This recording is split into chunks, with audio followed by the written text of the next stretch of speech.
It was a warm evening in Los Angeles when Ethan Parker, a skilled but humble mechanic, was about to close his small garage. The day had been long, oil-stained hands, hours of labor, and the faint hum of engines that never seemed to rest. Just as he reached for the lights, the sharp purr of a luxury engine interrupted him. A red Ferrari was being towed in, its gleaming body hiding an obvious problem beneath. Out of a sleek black SUV stepped Victoria Lane, the well-known CEO of Lane Motors, elegant, powerful, and intimidating.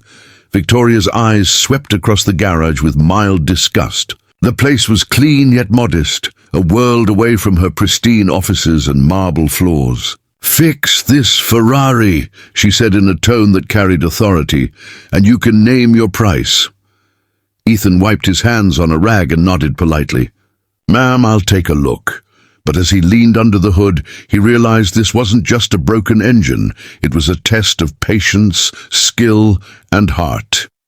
Victoria folded her arms, studying him. His calm, focused movements were in stark contrast to the arrogance she often saw in her corporate world. "You think you can fix a car worth more than this entire shop?" she asked with a hint of mockery. Ethan smiled faintly. "A machine's a machine, no matter the price tag. What matters is how you treat it." That quiet confidence caught her off guard. She smirked. "Fine, fix it. And you can marry my daughter." The garage went silent. Ethan paused, then chuckled softly. "Ma'am," he said, "I fix engines, not people's lives." The following days were filled with long hours and careful work. The Ferrari was a masterpiece of engineering, but severely mistreated. Ethan worked with patience, reassembling delicate parts, cleaning the carbon buildup, checking every wire and valve. As he worked, he thought about Victoria's strange proposal. He wasn't interested in wealth or prestige. To him, every machine deserved care, just like every person did. Meanwhile, Victoria returned to her office, expecting failure. Her daughter, Lily, a kind-hearted young woman studying business, had overheard the conversation. "Mom," she said, disappointed, "you can't just test people like that." But Victoria shrugged. "You'll learn someday. Everyone has a price." Still, something about the mechanic's quiet confidence lingered in her mind. 3 days later, Victoria returned to the garage, her expression sharp and expectant. But what she saw made her stop mid-step. The Ferrari gleamed under the sunlight, its red coat polished, the engine purring smoothly like it had just rolled off the factory floor. Ethan stood beside it, wiping his hands. "All done," he said simply. Victoria blinked. How did you do it?" she asked, genuinely surprised. Ethan just smiled. "Patience and respect, ma'am. Every machine responds to care just like people." Lily, who had come along, was fascinated. "You didn't do it for the deal, did you?" she asked quietly. Ethan shook his head. "No, ma'am. I did it because I love what I do." For a moment, Victoria was speechless. She was used to people chasing her money, not principles. His words sank deeper than she expected. "You could have taken advantage," she said softly. "But you didn't."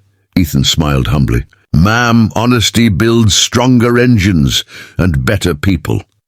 That night, Victoria couldn't sleep. In her world, integrity had become a forgotten language, but that mechanic had spoken it fluently. The next morning, she called a meeting with her board. "Find that man," she instructed. "Lane Motors needs people like him." Later that day, a black SUV pulled up to Ethan's garage once again. Victoria stepped out, this time without her cold, businesslike tone. "Mr. Parker," she said sincerely, "I came to offer you something, not money, but opportunity." She handed him a contract, a position as chief technical advisor at Lane Motors, leading a new division focused on sustainable engines. Ethan was stunned. "Ma'am, I'm just a small-town mechanic," Victoria smiled. "Exactly. You're what this company needs, someone who remembers that every machine has a heart."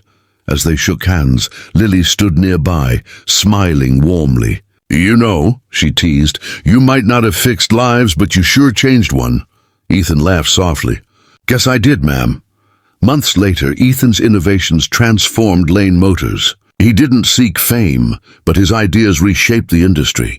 Victoria learned to trust more, to see value in honesty rather than image. And Lily often visited his workshop, fascinated by his work ethic and quiet wisdom. Their friendship grew naturally, built not on status but on respect. In the end, the mechanic who refused the millionaire's deal became the man who taught her what real worth meant. Not everything could be bought, not respect, not love, and not integrity. Victoria often recalled his words, patience and respect. Every machine responds to care. She finally realized that those same words applied to people too. True value isn't measured in wealth, but in integrity, humility, and purpose. Sometimes the people who work quietly in the background are the ones who rebuild not just engines, but hearts.